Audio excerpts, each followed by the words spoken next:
આ વસ્તુ ખબર છે કે વોટ ઇઝ BNI?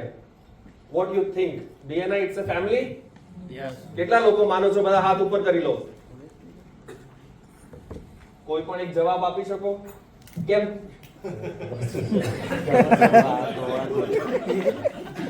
કેમ તમને લાગે છે BNI ઇટ્સ અ ફેમિલી? આપણે BNI માં આયા પછી બધા જોડે બોન્ડિંગ તો થયું છે એઝ અ મેમ્બર, પણ આપણે ફેમિલી બોન્ડિંગ બી થયા છે. એટલે એઝ અ BNI અને કોઈ બી જગ્યાએ આપણે જઈએ અને આપણે ક્લાયન્ટ જોડે વાત કરતા હોય ને ત્યાં બી કોઈ વાત થાય કે ભાઈ મારા કામ છે, તો આપણા મેમ્બર મગજમાં એક જ ક્લિક થાય કે આપણો મેમ્બર આ કામ કરે છે. Okay, thank you. હવે કોને કોને લાગે છે BNI it's a sports team? બોલો. એક જ છે કે એ બહુ રમે.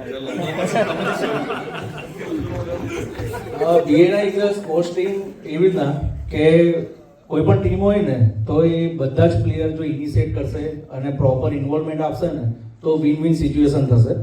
ફેમિલીમાં એવું થાય કે કોઈ મેમ્બર કદાચ ના કમાતો હોય ને તો આપણે એમ કહીએ કે ડોન્ટ વરી, હું બેઠો છું, હું કમાઈશ, તારું ભરણ પોષણ કરીશ.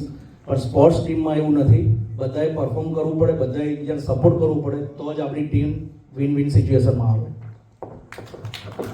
સો સ્પેસિફિકલી આપણે વાત કરીએ તો ઇટ્સ અ સ્પોર્ટ્સ ટીમ, કેમ કે આપણે બધા એકબીજા માટે સાથે મળીને કામ કરીએ છીએ તો જ સ્પોર્ટ્સમાં આપણી ટીમ આગળ આવે. નહીતર પછી શું થાય? સ્પોર્ટ્સ હારી જ જઈએ. સો એટલે આ વસ્તુ પર આપણે ફોકસ કરીએ. Power teams a shortcut to success. જ્યાં સુધી પાવર ટીમ તમારી કામ કરતી હોય તમને 100% રેફરન્સ મળે જ.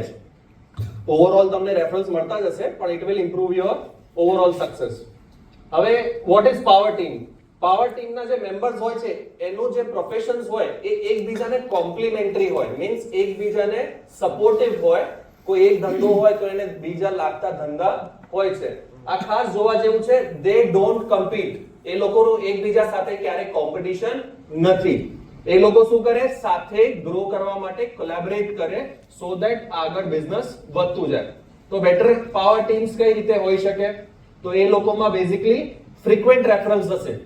તો જે તમારી પાવર ટીમ છે, સપોઝ 7 લોકોની કે 10 લોકોની, એ લોકોની અંદર તમારે વધારે રેફરન્સ અને ફ્રીક્વન્ટ રેફરન્સ જનરેટ થાય, કેમ કે એક થી બીજા પોતાના બિઝનેસ માટે તો કામ કરતા જ હોય. તો હું કોઈ મારા બિઝનેસ માટે કામ કરું છું, ધેટ મીન્સ એ ક્લાયન્ટ તમારા માટે પણ કામ આવી શકે. એટલે ફ્રીક્વન્ટ તમારા માટે રેફરન્સીસ ક્રિએટ થાય.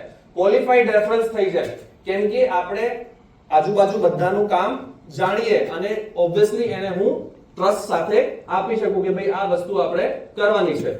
એટલે રિલેવન્ટ વસ્તુ મળી જાય અને સીધું તમારા માટે ટાર્ગેટ ઓડિયન્સ મળી જાય. રેન્ડમ લીડ ના મળે, ઇટ્સ અ રેફરલ, એ મળી જાય. નેક્સ્ટ વાત કરીએ તો built in trust.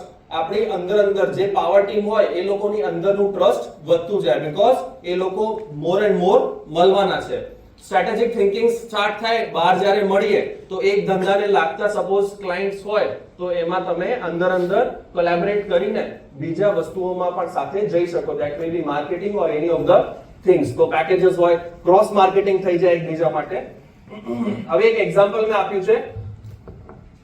Mister Amit Mishraji head given corporate link. એમને ખબર છે કે હું કોર્પોરેટ વર્કશોપ કરું છું. મને એક લિંક આપવામાં આવી કે ભાઈ આ તમારું એક રેફરલ છે જ્યાં તમારું કોર્પોરેટ ટાઈઅપ થઈ શકે કે લિંક થઈ શકે.